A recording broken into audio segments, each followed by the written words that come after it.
नमस्कार, मैं हूं निशा और आप देख रहे हैं जेपी हरियाणा। भाजपा ने गुरुग्राम व मानेसर नगर निगम के मेयर की टिकट राव इंद्रजीत सिंह के चहेतों को नहीं दी है। कुछ मामलों में तो वार्ड स्तर पर भी राव इंद्रजीत के चहेतों को टिकट नहीं मिली। राव नरबीर सिंह के साथ भी कुछ मामलों में ऐसा ही हुआ है, लेकिन बड़ी बात यह है कि नाराजगी के सुर खुलकर कहीं से भी नहीं है।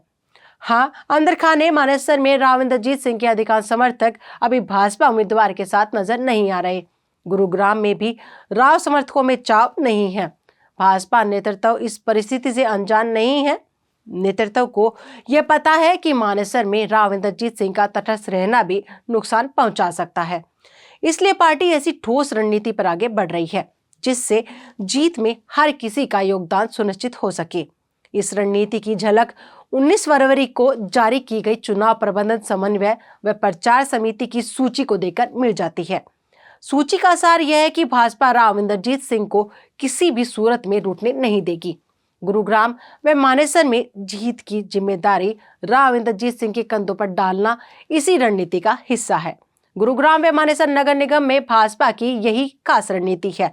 राव इंद्रजीत सिंह के साथ उनकी कैबिनेट मंत्री बेटी आरती राव को भी चुनाव प्रबंधन समन्वय व प्रचार समिति में शामिल करने का राज यही है।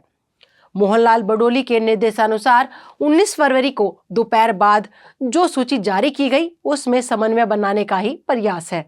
यही कारण है कि इन सूचियों में उद्योग मंत्री राव नरबीर सिंह भी शामिल है और संसदीय बोर्ड की सदस्य डॉक्टर सुधा यादव भी। ऐसा सुनने में भी आ रहा है कि डॉक्टर सुधा यादव गुरुग्राम से उषा प्रियदर्शी को टिकट दिलाने के पक्ष में थी। मानेसर में उनकी कोई रुचि नहीं थी।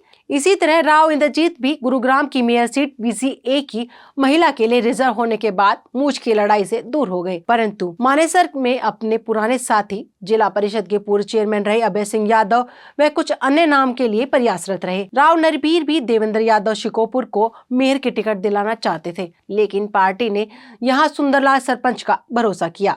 अब सुनने में आ रहा है कि निर्दलीय उम्मीदवार डॉक्टर इंद्रजीत को भी राव इंद्रजीत टिकट दिलाना चाहते थे। यहीं पर पार्टी के अंदर यह संदेश है कि कहीं राव इंद्रजीत के समर्थक डॉक्टर इंद्रजीत का साथ न दे दे। इस धारणा को तोड़ने के लिए भी पार्टी ने चुनाव प्रबंधन समन्वय व प्रचार समिति में राव को आगे कर दिया है। सूची जारी करके एक तरह से कह दिया है कि राव साहब तुम जानो तुम्हारा काम, हमें तो जीत चाहिए। यहीं पर राव फंस गए। अधिक संभावना यही कि राव गुरुग्राम की तरह अब मानेसर में भी जोर लगाएंगे। गुरुग्राम व मानेसर नगर निगमों के अलावा आरती राव को राव इंद्रजीत के साथ पटौदी नगर परिषद की कमेटी में शामिल किया गया है। हालांकि इन कमेटियों में संबंधित जिलाध्यक्ष, जिला प्रभारी व चुनाव अधिकारी बतौर सदस्य शामिल रहेंगे, लेकिन गुरुग्राम व मानेसर की सूची बहुत कुछ कह रही है।